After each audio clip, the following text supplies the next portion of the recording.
constantemente, mis hermanos, cuando estamos leyendo la palabra de Dios, cuando estamos leyendo el Evangelio, una de las cosas que frecuentemente nos sorprenden es por qué este pueblo es tan renuente para creer en Jesucristo. Vemos que resucita muertos, vemos a Jesucristo multiplicando los panes, no una sino dos veces, vemos a nuestro Señor Jesucristo sanando enfermos, vemos a nuestro Señor Jesucristo haciendo milagros, y vemos que este pueblo constantemente es renuente a creer en Cristo. Cuando vemos al pueblo de Israel, a los judíos, decimos: pero ¿por qué con tantas señales y con tantas cosas que nuestro Señor Jesucristo hace, este pueblo aún se resiste a creer en Jesucristo? ¿Por qué aún persisten en no creer? Y es que este pueblo refleja lo que es la naturaleza humana. Nosotros, mis hermanos, somos constantes en renunciar a Cristo, en negar a Cristo, a no creer en Cristo. Esa es la naturaleza humana que nos lleva siempre a querer no venir a Cristo. El ateo no es ateo por falta de evidencia, sino es ateo por dureza de corazón. El ateísmo es una dureza de corazón que imposibilita a las personas a creer en Dios. A veces creemos que el problema radica en la falta de argumentos o en la falta de evidencias, y tratamos de convencer al mundo con argumentos y evidencias de que la Biblia es real y de que Cristo es real.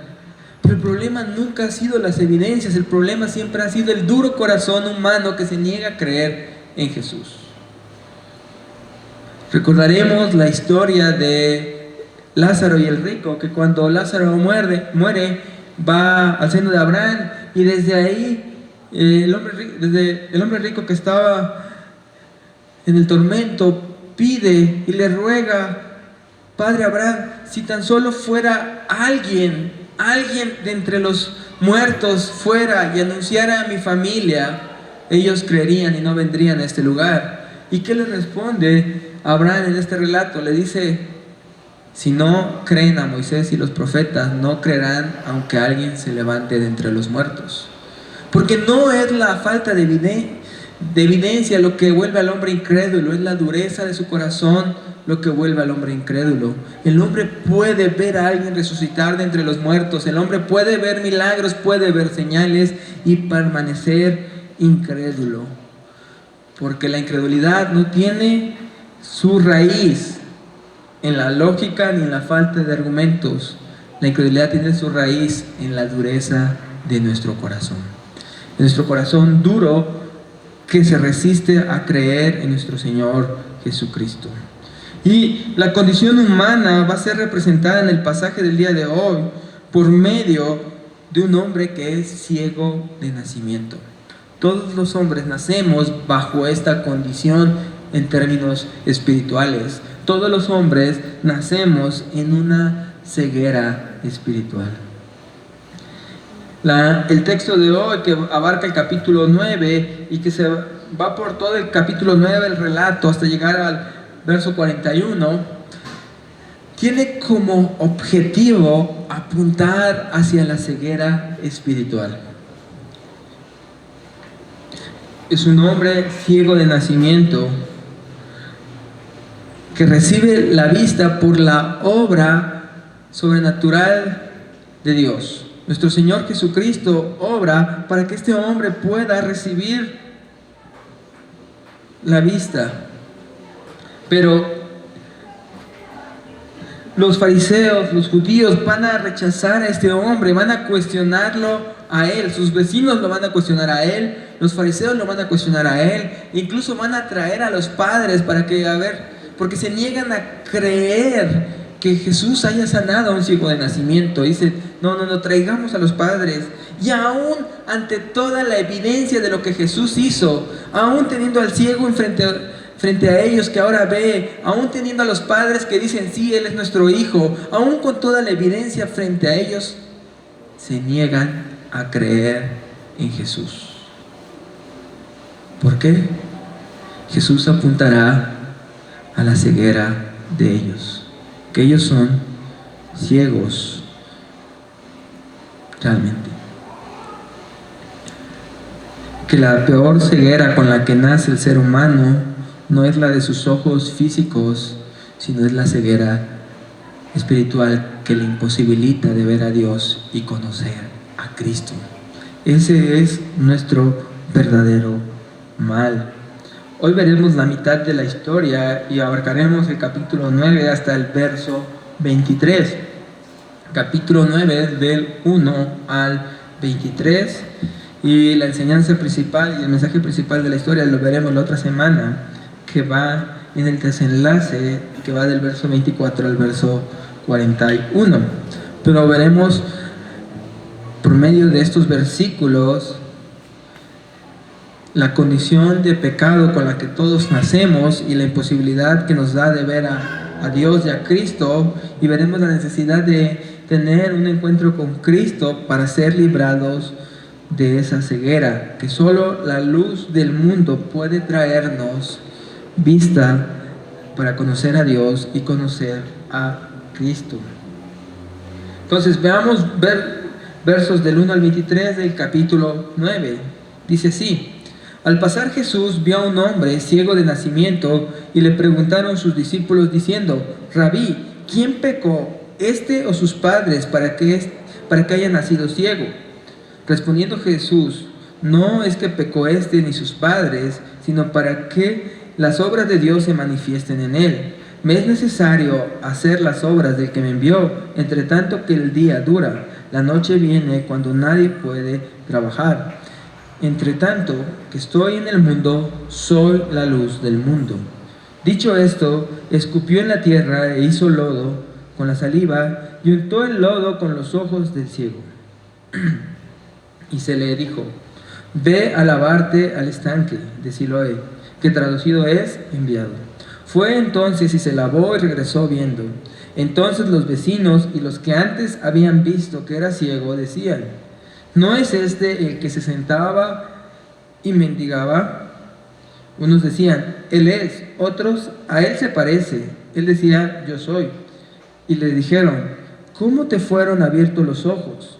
Él respondió y dijo: Aquel hombre que se llama Jesús hizo lodo, me untó los ojos y me dijo: Ve a Siloé y lávate.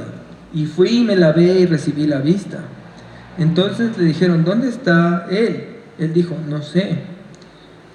Llevaron ante los fariseos al que había sido ciego, y era día de reposo cuando Jesús había hecho lodo y le había abierto los ojos.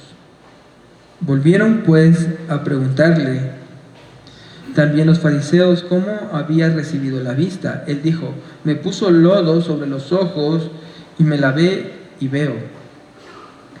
Entonces algunos de los fariseos decían: Ese hombre no procede de Dios porque no guarda el día de reposo.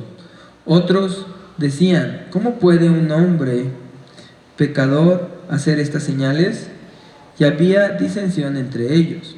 Entonces volvieron a decirle al ciego: ¿Qué dices tú del que te abrió los ojos? Y él dijo: que es profeta. Nuevamente los judíos que no creían en él, dice verso 18: Pero los judíos no creían que él había sido ciego y que había recibido la vista, hasta que llamaron a los padres del que había recibido la vista y les preguntaron diciendo: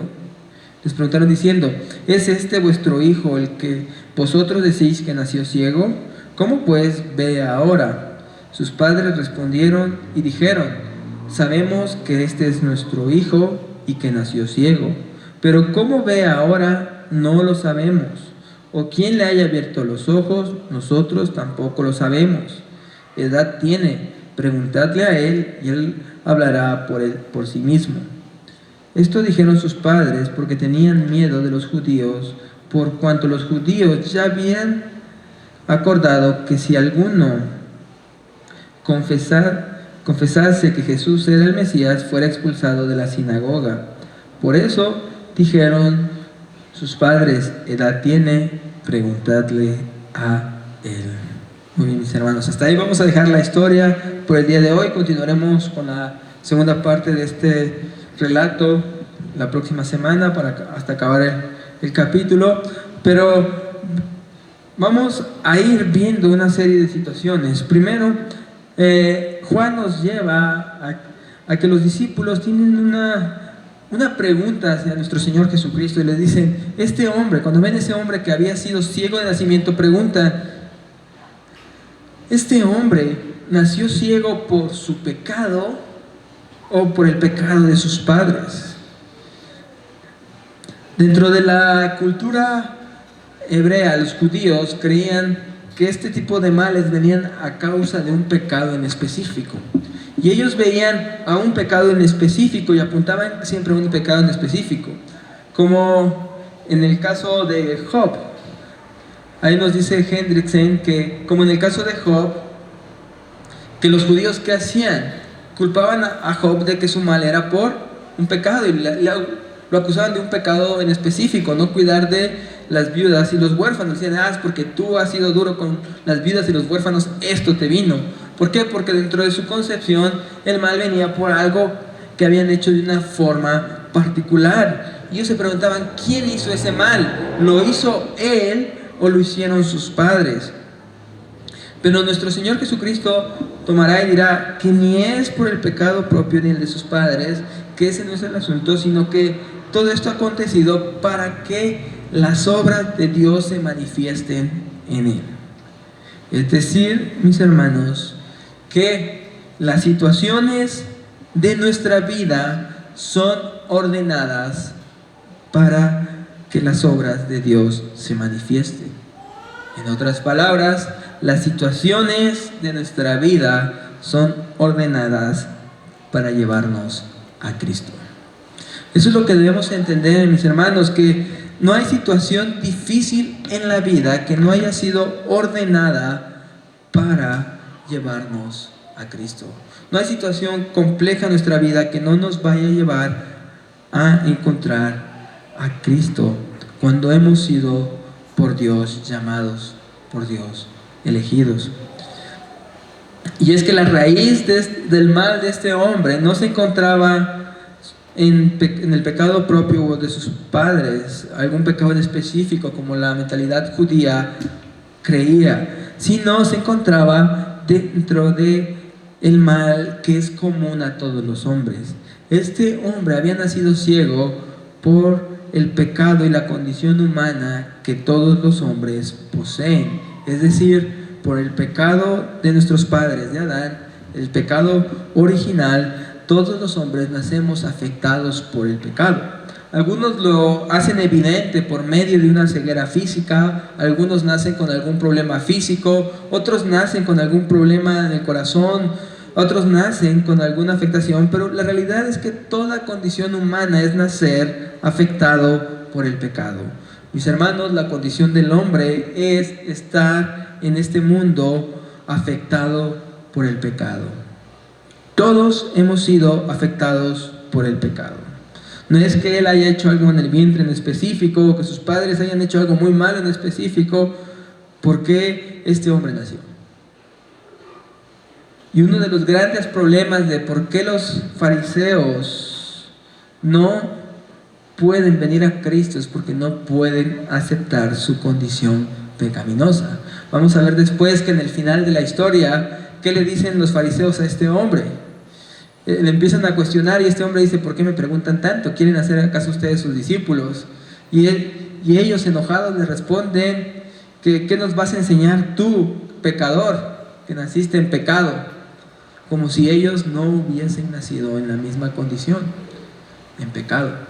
Entonces, esa incapacidad por ver nuestra condición natural afectada por el pecado y esa incapacidad por no querer ver cómo el pecado es universal y cómo el pecado ha afectado a cada uno de nosotros, nos tiene ciegos, nos tiene sin vista, porque nuestra condición natural es que hemos nacido afectados radicalmente por el pecado. Todos hemos nacido afectados radicalmente por el pecado. En términos espirituales, todos nacemos ciegos. Que una persona haya nacido con ceguera y hoy esté mendigando, no quiere decir que es más pecador que nosotros. Todos los seres humanos tienen los efectos del pecado en sí. Todos hemos sido afectados. El pecado es un mal universal en el ser humano. El pecado destruye. Solo para darnos un ejemplo, mis hermanos, estadísticas dicen que cada año 5.4 millones de niños y niñas y adolescentes son abusados sexualmente. 5 millones en un año en México. En México. Que en la Ciudad de México el 76% de las mujeres ha sufrido violencia, ya sea física, sexual o de algún tipo. Y esas estadísticas nos muestran cómo el pecado no es asunto de unos cuantos, no es asunto de quienes nacen sin vista, sino es un asunto que está afectando a toda la humanidad. Debemos darnos cuenta que todos estamos siendo afectados por el pecado y que todos estamos en un mundo de pecado. Mis hermanos, no te puedes reunir con un grupo de 10 personas sin que alguien ahí haya sido abusado sexualmente. Así es la fuerza del pecado y lo que el pecado ha destruido. Y es la naturaleza del pecado: destruir, traer muerte. Esa es la naturaleza del pecado. Y lo peor es que el pecado, aún tan terrible y tan horrible como es, nos engaña para responsabilizar a Dios de nuestro pecado. Y responsabilizamos a Dios del pecado que hacemos y del pecado que nos ha hecho daño, y decimos: Dios, ¿por qué no hiciste nada? Responsabilizamos a Dios de nuestro pecado y quedamos privados de lo único que puede sanarnos de nuestro pecado, que es Cristo. El pecado es un mal universal y que ha afectado a cada uno de nosotros, mis hermanos. Todos tenemos en nuestras personas las huellas del pecado, las marcas del pecado, y todos en nuestras personas hemos sido afectados por el pecado. Pero la buena noticia que nos es dada a conocer en el Evangelio es que aún estas peores situaciones de nuestra vida, aún eso que nosotros consideramos lo peor de nuestra vida, Dios puede obrar y librarnos del poder del pecado y de los efectos del pecado. Este hombre que había nacido ciego era para que en él las obras de Dios se manifestasen. El pecado causa dificultades. Todos hemos enfrentado adversidades en la vida por causa del pecado, mis hermanos. Es un mal que está en todos lados y está destruyendo en todos lados. Todos hemos sufrido en la vida. No hay quien haya pasado por este mundo exento del sufrimiento. Todos hemos sufrido en esta vida. Pero al igual que este hombre ciego, nuestro sufrimiento es un medio para que la gloria de Dios se manifieste. Nuestro sufrimiento, mis hermanos, es un medio para que la gloria de Dios se manifieste. ¿Por qué? Porque nuestra enseñanza es que Cristo vino a destruir al pecado y sus efectos en nosotros. Cristo vino a destruir el pecado y sus efectos en nuestras vidas. Librarnos de la esclavitud del pecado y lo que el pecado ha hecho en nosotros. El rencor que el pecado puede provocar en nosotros es librado única y exclusivamente en Cristo. El día de ayer con mi esposa veíamos un documental sobre una secta que se llama La Luz del Mundo, y ahí expresaban todos los horrores, todo lo terrible que las personas habían vivido dentro de la luz del mundo. Un hombre que se hacía llamar apóstol de Cristo, que hacía en el nombre de Dios una serie de atrocidades. Las cosas más terribles que te puedas pensar eran cometidas por este hombre que se hacía llamar un siervo de Dios, un apóstol de Jesucristo. Y eran cosas atroces, cosas aberrantes las que este hombre hacía. Y entrevistaban a las víctimas de este hombre. Y una de las cosas que ellas decían es que buscaban justicia porque ellas creían que iban a encontrar paz cuando él fuera castigado, cuando él fuera condenado por su pecado. Y así muchos andan por la vida pensando que van a encontrar la paz cuando quien los dañó pueda sufrir por lo que les hizo.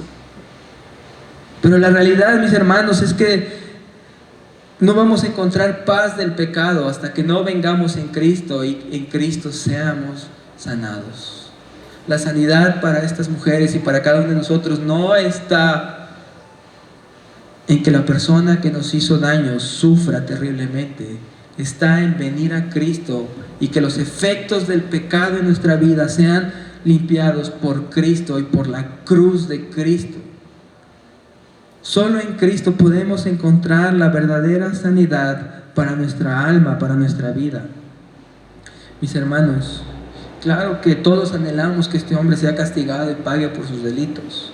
Y claro que todos anhelamos que ese hombre esté en la cárcel de por vida. Pero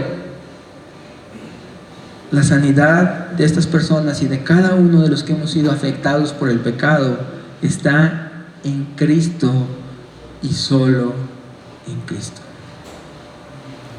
Solo Cristo vino a destruir al pecado y los efectos del pecado en nuestras vidas.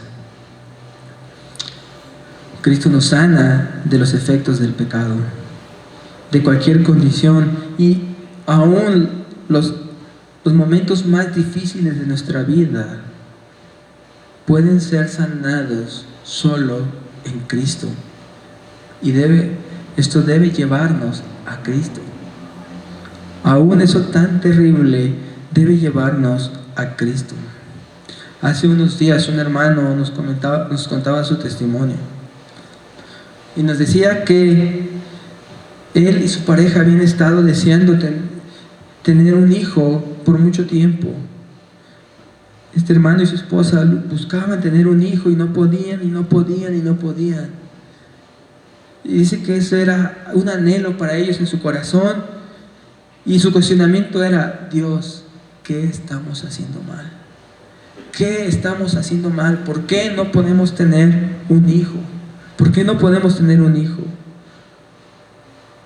Y había una amargura en su corazón que trataron por todos los medios y no pudieron. Renunciaron a todos sus intentos de poder tener un hijo. Hace unos días les avisaron que estaban esperando un bebé. Pero aún en esta condición tan difícil que nosotros podemos pasar, en el momento que podemos experimentar la frustración, aún esos momentos de dificultad deben de servirnos para conocer a Cristo. Deben de servirnos para llevar a Cristo, mis hermanos. No podemos pasarnos hundiéndonos en el dolor, en la amargura, sino de todas las cosas han sido ordenadas para llevarnos a Cristo. Todo es para llevarnos a Cristo. Por tanto, aquellos que tanto se han preguntado: Dios, ¿por qué no hiciste nada? La respuesta es: Dios hizo algo. Dios envió a su Hijo a morir por ti para librarte del pecado y de sus efectos en tu vida. Dios no fue indiferente a tu dolor, sino Dios envió a su Hijo para morir por ti y para librarte del pecado y los efectos del pecado en tu vida. Dios envió a su Hijo para que tú y yo pudiéramos ser sanados de nuestro gran mal, el pecado, y de lo que tanto nos ha afectado, que es el pecado que ha destruido nuestras vidas. Dios envió a morir su Hijo por nosotros, para darnos una nueva vida y esperanza en Cristo, y conducirnos a un próximo mundo, a un próximo siglo, donde no habrá más dolor y donde toda lágrima será limpiada. Entonces, mis hermanos, es en Cristo que esto es posible. Solo la muerte del Hijo de Dios por nuestro propio pecado es lo que nos puede librarnos de los efectos del pecado en nuestra vida. Podemos seguir lamentándonos toda la vida por aquel pecado que cometimos o aquel pecado por el cual fuimos dañados que cometió alguien más, pero la realidad es que Dios ha provisto en su Hijo nuestra esperanza para salir de eso que nos ha hundido tanto tiempo. Porque al que el Hijo libertare será verdaderamente libre. Es decir, que la situación de este hombre ciego, lo que este hombre ciego había experimentado por tanto tiempo en su vida,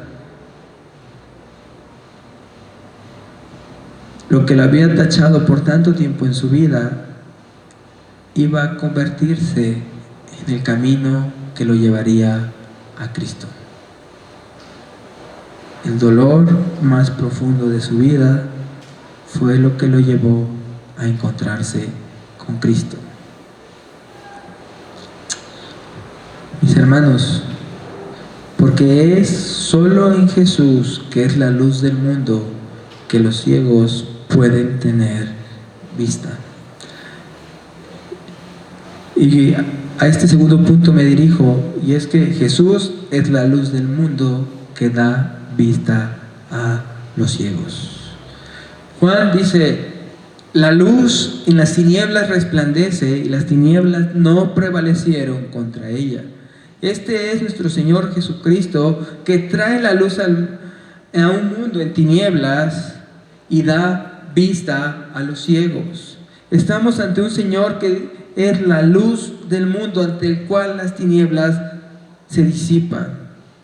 El pasaje en su totalidad, mis hermanos, está ahí puesto por Juan para hacernos ver la ceguera que es peor a la física, la ceguera espiritual, porque nos impide ir al único que puede librarnos del pecado, de la esclavitud del pecado y del mal del pecado. La ceguera espiritual nos imposibilita para ir a Cristo. Por eso es que este pueblo, a pesar de tener todas las evidencias, a pesar de ver muertos resucitando, a pesar de ver el pan multiplicándose, a pesar de ver tantas cosas, este pueblo se rehúsa a creer en Cristo. Porque el Evangelio de Juan nos dice: hay un mal más terrible que estar ciego en términos físicos, y es no poder ver en términos espirituales, es no poder ver a Cristo. Mis hermanos, es el mal más terrible de nuestra vida. Porque si no podemos ver a Cristo y nos negamos a ver nuestro pecado, no descubriremos que Cristo es la luz del mundo. La luz del mundo da vista a los ciegos. Mis hermanos, no hay nada que el pecado haya hecho que no pueda ser sanado en Cristo. Solo en Cristo podemos ser librados del pecado y de sus efectos en nuestra vida. Olvidar un evento no sana. Querer no recordar no sana. Solo sana cuando venimos a Cristo y la luz de Cristo resplandece en nuestras tinieblas, porque Él disipa las tinieblas, porque Él es la luz del mundo. Y la luz del mundo es vida. Nos dice Juan 1:4: en Él estaba la vida, y la vida era la luz de los hombres. Jesús ha dicho en Juan 8:12: yo soy la luz del mundo, y el que me sigue no andará en tinieblas. Es decir, mis hermanos, Cristo es la luz del mundo y la esperanza para un mundo ciego en tinieblas. Fuera de Cristo no hay esperanza para un mundo ciego y en tinieblas. Nosotros tenemos que ver que Jesús es la luz del mundo y tenemos que creer que Jesús es la luz del mundo. La luz del mundo no es un pseudoapóstol que hace atrocidades. La luz del mundo es Cristo. Y en Él podemos ser librados de nuestro propio pecado que nos condena y del pecado de los demás que nos ha causado tanto dolor y tanto daño. Solo en Cristo hay esperanza para aquellos que han nacido ciegos. Pero no hay peor mal que creer que vemos cuando estamos ciegos. No hay peor mal que creer que vemos cuando estamos ciegos. Cuando nuestra realidad es que no podemos ver a Cristo. Cuando nuestra realidad es que no hemos visto realmente a Cristo. Mis hermanos, solo en Cristo podemos hallar esperanza. ¿Cómo sabemos que Cristo puede darle vista a los ciegos? ¿Cómo yo, que estoy ciego espiritualmente, que no puedo ver a Dios, que he rechazado a Dios y que he negado a Dios, puedo tener la certeza de que en Cristo sí puedo ver, que Cristo puede sanarme de la ceguera que el pecado ha provocado en mi vida?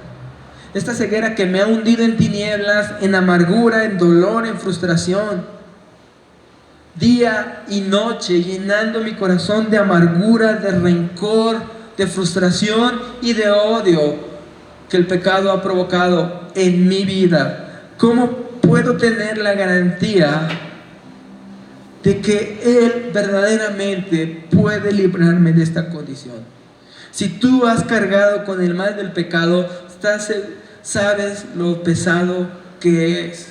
Sabes lo tormentoso que es todos los días acostarte con el profundo peso del pecado, queriendo que todo se acabe y no se acaba.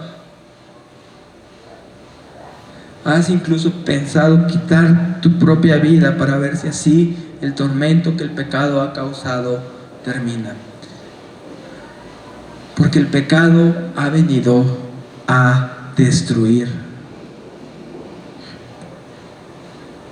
Pero Cristo ha venido para que tengamos vida y la tengamos en abundancia.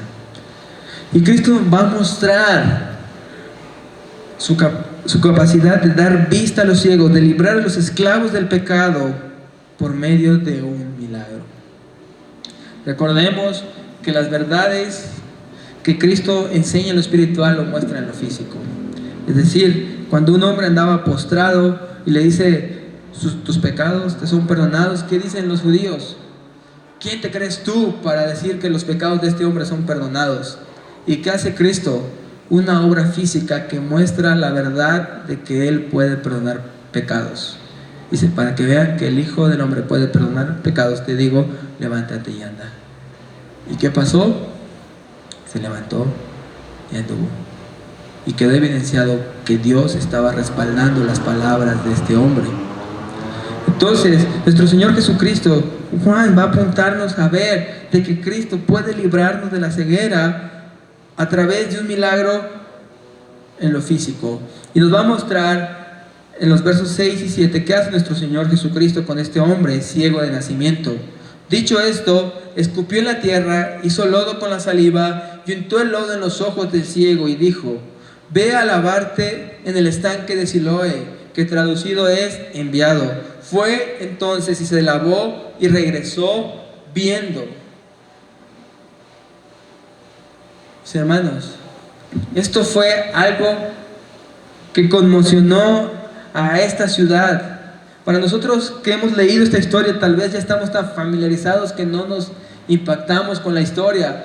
Pero nunca en la historia de la humanidad se había visto que un ciego de nacimiento sanara. Nunca. Nunca nadie en la historia de la humanidad había podido sanar un ciego de nacimiento. El impacto de estos hombres al ver a un ciego de nacimiento viendo, hace que traten de indagar por todos lados si esto era verdad o no. Era un hecho asombroso y maravilloso que apuntaba a una realidad más grande. Este hecho apuntaba a quién era el que estaba delante de ellos. Él era la luz del mundo. Él era, mis hermanos, el Mesías prometido por Dios. Que Jesús sane a un ciego de nacimiento es la evidencia de que Él es el Mesías prometido por Dios. Isaías 35 nos dice en su verso 3: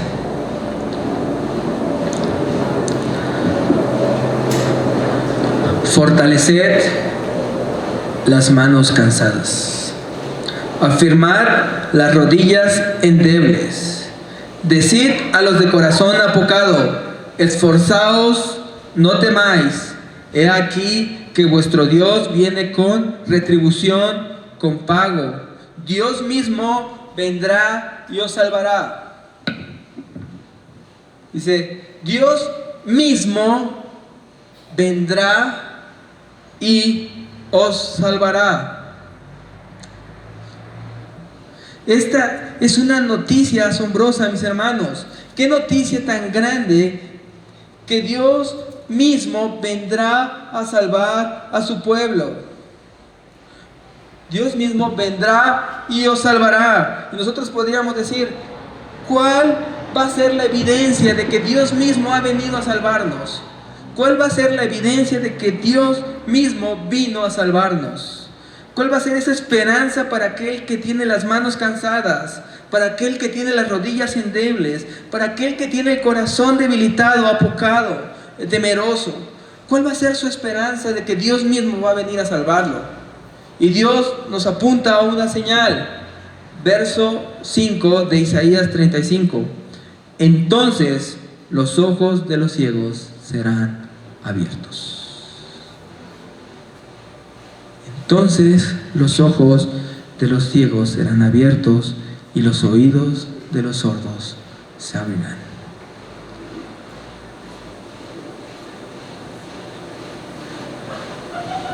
Mis hermanos, Juan 9 nos está presentando la evidencia más clara de que Jesús es Dios mismo que ha venido a salvar. El Verbo eterno, el que era con Dios, el que estaba con Dios, el que era Dios, había llegado al mundo a salvar. Pero era la evidencia contundente de que estaban ante el Mesías designado por Dios. Isaías comienza este texto diciendo que la gloria de Jehová será vista por su pueblo cuando los ojos de los ciegos sean abiertos. Y esto era una buena noticia para aquel que, como tú y como yo, muchas veces tiene las rodillas debilitadas y el corazón temeroso. Que Cristo haya venido y haya abierto los ojos de un ciego es una buena noticia para todos los que somos esclavos del pecado y para todos los que hemos visto el efecto del pecado en nuestra vida. Hemos visto el dolor, la pérdida, la destrucción de familias, la muerte de seres queridos. Hemos visto lo que el pecado ha dañado. Y para todos los que han sido dañados por el pecado y que también tienen su propio pecado que los condena, la buena noticia es que Dios mismo vendría a salvar. Y la gran evidencia de que Dios mismo vendría a salvar era que Él abriría los ojos de los ciegos. Isaías 42.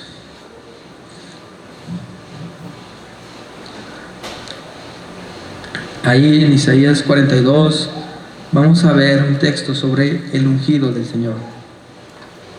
Dice: he aquí mi siervo, yo le sostendré, mi escogido, en quien mi alma tiene contentamiento. He puesto sobre él mi espíritu, y él traerá justicia a las naciones.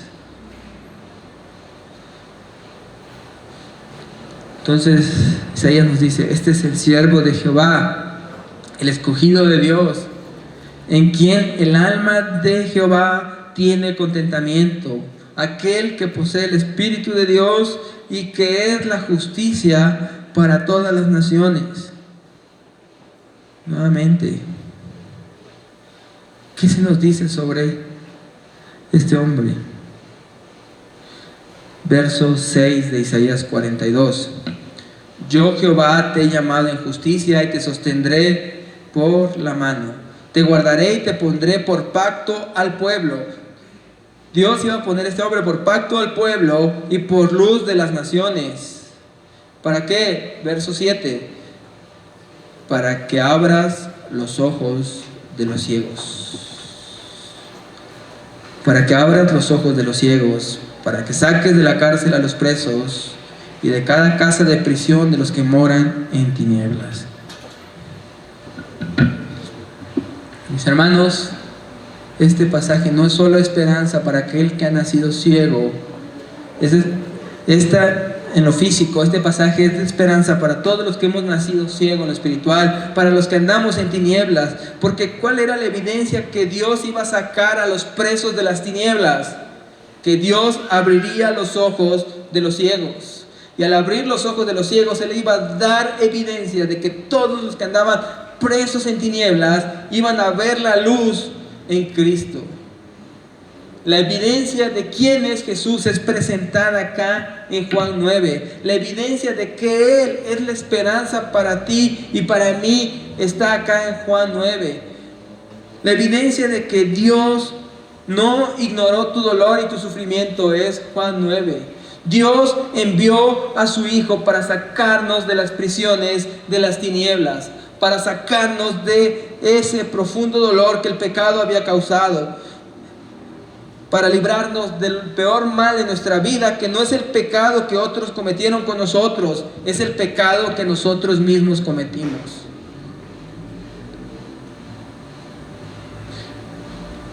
Mis hermanos, no tienes por qué seguir cargando con el peso de ese pecado que alguien más cometió sobre tu vida, porque Cristo lo cargó por ti. Porque Dios envió a librarte de las tinieblas, de esa prisión profunda.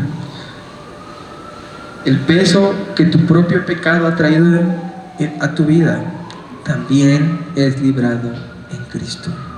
Solo en Cristo podemos ser librados del mal más grande que tú y yo experimentamos, que es el pecado.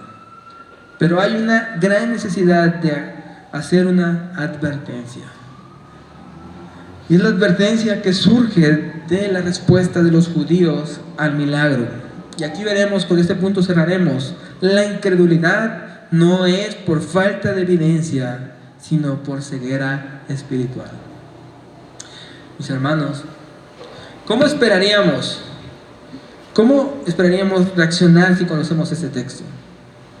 Estoy seguro que cuando vemos Juan 9 y la primera vez leemos Juan 9 que Jesús sanó a un ciego de nacimiento, y luego nos vamos a Isaías y vemos lo que Dios había prometido acerca de su ungido, de su siervo, de Dios mismo salvando, estoy seguro que nuestro corazón dice: Él es mi Salvador, Él es mi Señor, y nos llenamos de un gozo y una alegría grande e inmensa de ver que Él es el Salvador. Esperaríamos que todos reaccionaran de esta manera.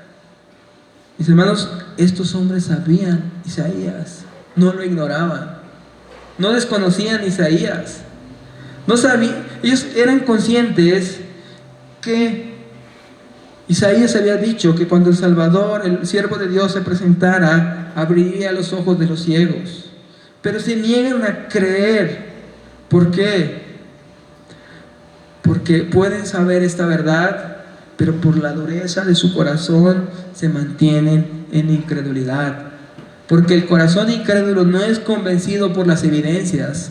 El corazón incrédulo es así porque está endurecido. Y en tanto, lo que necesita el corazón incrédulo es que la luz de Cristo resplandezca en sus tinieblas y que las disipe, que destruya y penetre la dureza de su corazón para ser librado de ello. De lo contrario, por más evidencias que tenga delante de él, no va a creer. El hombre ciego, por ejemplo, es cuestionado por sus conocidos. Del verso 8 al verso 12 vemos esto, la respuesta. Dice el verso 8 de Juan 9: entonces los vecinos, los que antes habían visto que era ciego, decían: ¿no es este el que se sentaba y mendigaba? Unos decían: él es. Otros: a él se parece. Y él les decía: yo soy ese hombre que estaba sentado y mendigaba. Y le preguntaban: ¿cómo fueron entonces abiertos tus ojos? Y él respondió: aquel hombre que se llama Jesús hizo lodo, me untó en los ojos y me dijo: ve a Siloé, lávate. Fui, me lavé y recibí la vista. Entonces, ¿dónde está él?, preguntaban. Él respondió: no sé. Mis hermanos, es claro quién lo sanó. Este hombre no deja dudas a quién fue el que le abrió los ojos. En este primer interrogatorio, algo que tenemos claro es que aquel que le abrió los ojos al ciego de nacimiento fue Jesús. Y así se revela el nombre de quien describe Isaías. Isaías 42 dice: he aquí mi siervo. Tú y yo podemos ponerle nombre: Jesús.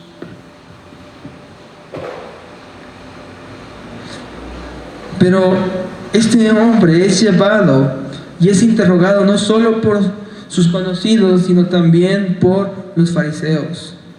El pueblo te pregunta: ¿cómo vamos a responder a este acto? O sea, nunca hemos visto en la historia que alguien le abra los ojos a un ciego de nacimiento.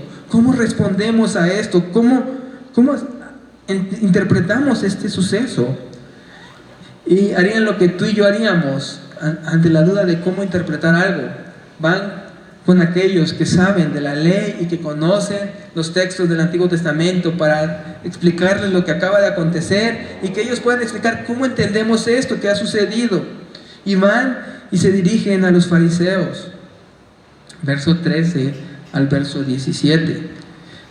Llevaron ante los fariseos al que había sido ciego, y era día de reposo cuando Jesús había hecho lodo y le había abierto los ojos. Volvieron pues a preguntarle también los fariseos cómo había recibido la vista.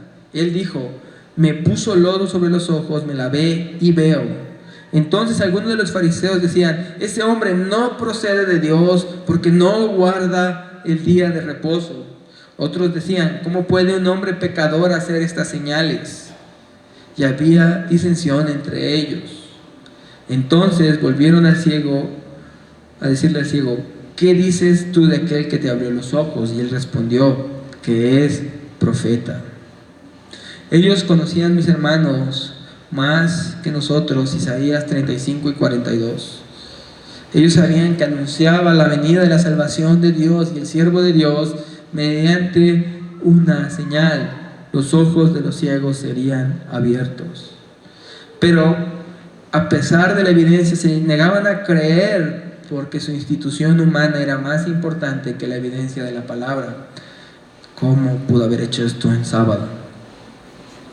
No es posible tener misericordia de los demás en sábado.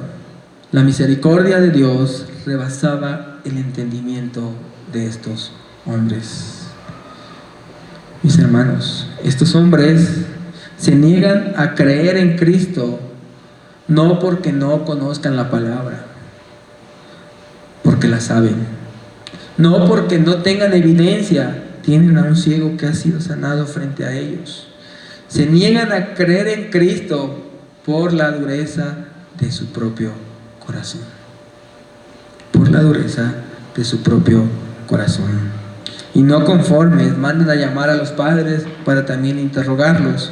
Versos 18 al 23.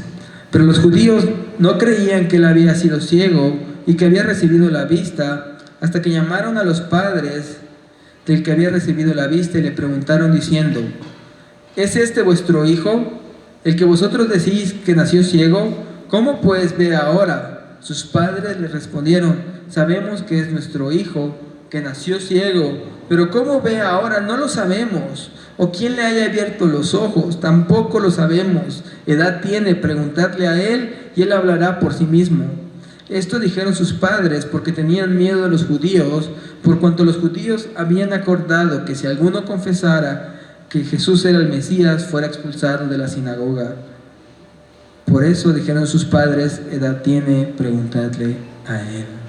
Y así, mis hermanos, toda duda de quién le abrió los ojos a este ciego se va. Trataron de decir: no, él nos está engañando, nunca fue ciego.